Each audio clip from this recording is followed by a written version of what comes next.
Next point is judicial organisation.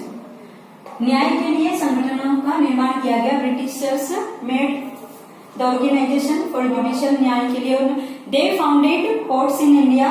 उन्होंने India में courts की नींव रखी, मतलब कि न्यायालयों की नींव रखी फॉर जस्टिस, क्यों?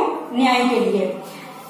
The courts pronounced punishment for violating the laws whoever broke the law. जो भी कोई नियम को तोड़ेगा, जो भी कोई कानून को तोड़ेगा, उसको फिर न्यायालय के द्वारा कठोर दंड भी दिया जाने लगा। बट वेन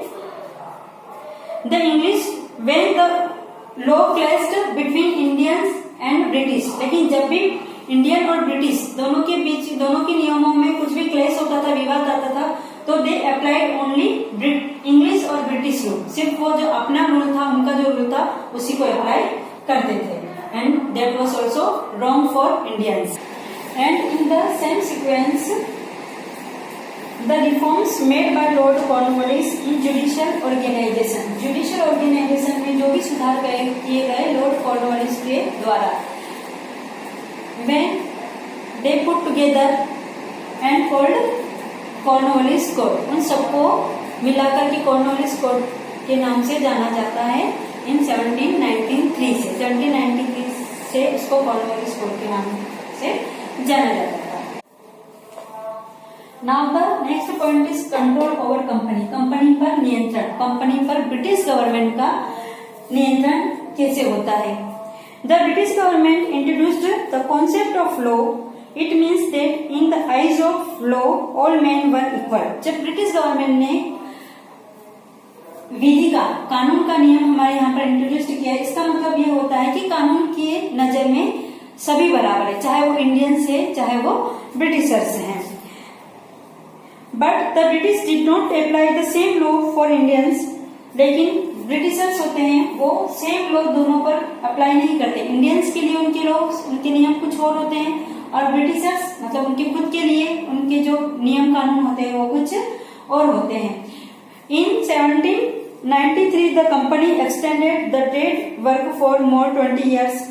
और 1793 में कंपनी होती है ब्रिटिश ईस्ट इंडिया कंपनी, अपना व्यापारिक वर्ग यहाँ पर 20 साल के लिए और बढ़ा देती है। 1813 when the company lost its monopoly in India। और जब 1813 में कंपनी अपना विशेष अधिकार, जो उसका एकाधिकार होता है कि इंडिया में वह सिर्फ ब्रिटिश ईस्ट इंडिया कंपनी ही व्यापार करेगी, जो उनका एकाधिकार होता है, जब वो खत्म हो जाता है 1813 में, तो India was opened for all the British people. अब यहाँ इंडिया पूरी तरह से खुला था सारे ब्रिटिश लोगों, सारे ब्रिटिशर्स के लिए।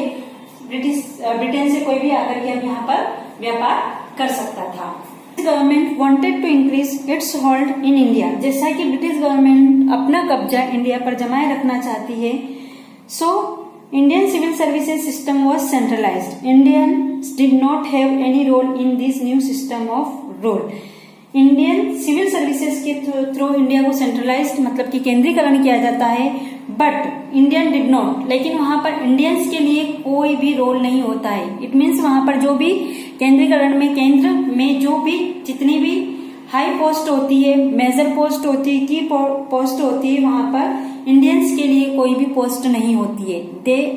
This all high post were filled by Britishers. सिर्फ ब्रिटिशर्स को के द्वारा उन सारी हाई पोस्ट को फिल किया जाता है। इट मीन्स स्वाभाविक सी, इट मीन्स नेचुरल सी बात है, हमारे समझने वाली बात है कि जो भी डिसीजन, अब जब हाई पोस्ट पर बैठे हुए व्यक्ति जब डिसीजन लेंगे, इट मीन्स जो भी डिसीजन अब इंडिया के लिए लिया जाएगा, वो सारा डिसीजन कौन लेगा? ब्रिटिशर्स ही लेंगे। Point is British economic policies, means British की आर्थिक नीतियां क्या क्या थी, how they earn money from here, वो मतलब कि किस किस तरीके से वो यहाँ से पैसा कमाते थे।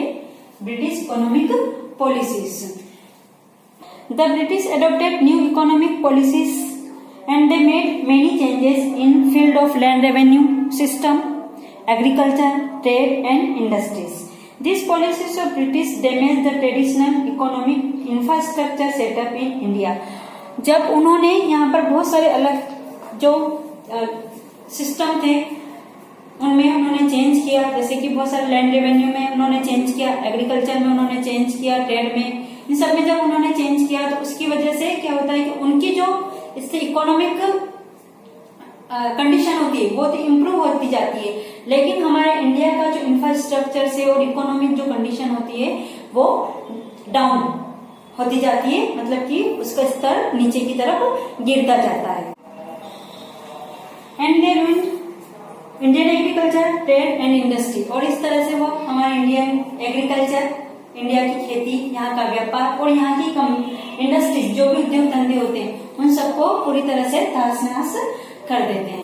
No, the Indian population mostly lived in village and survived on agri रहते हैं और पूरी तरह से वो अपनी फार्मिंग एग्रीकल्चर पर वो डिपेंड होते हैं। उनके the peasant had to pay a fix amount of their production to zamindar और ब्रिटिश एज रेवेन्यू, लेकिन जो किसान होते, जो फार्मर्स किसान थे, उनको अपनी प्रोडक्शन का, अपनी जो भी फसल उन्होंने उगाई है उसका एक फिक्स अमाउंट, जो फिक्स एक उनका अमाउंट होता था, वो अमाउंट उनको जमींदार या फिर ब्रिटिश को टैक्स के रूप में उनको पे करना पड़ता था।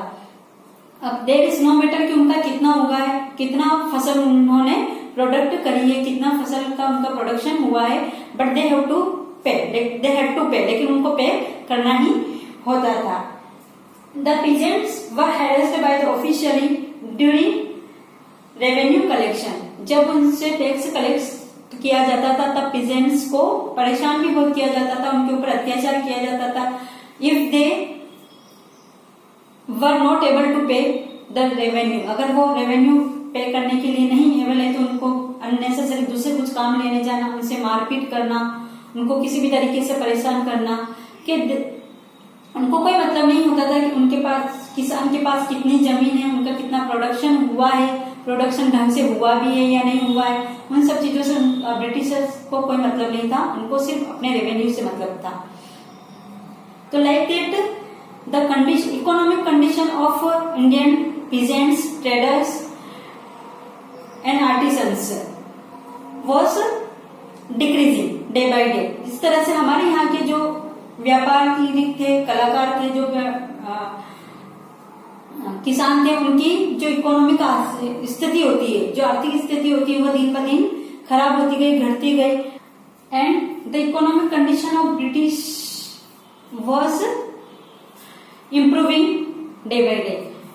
लाइक दैट, इस तरह से ब्रिटिशर्स की ये कुछ नीतियां थी to make strong their economic condition in India. India में उनकी इकोनॉमिक, उनकी आर्थिक स्थिति को स्ट्रॉन्ग बनाने के लिए, सुधारने के लिए ये उनकी कुछ नीतियां थी, जिससे कि वो अपना खुद की आर्थिक स्थिति को, मतलब खुद के पास तो सफिशिएंट होते हुए भी और ज्यादा उनसे, मतलब कि इंडिया के लोगों से लूटते रहते थे और अपना खुद के खजानों को भरते रहते थे। इस तरह से उनकी जो इकोनॉमिक कंडीशन है वो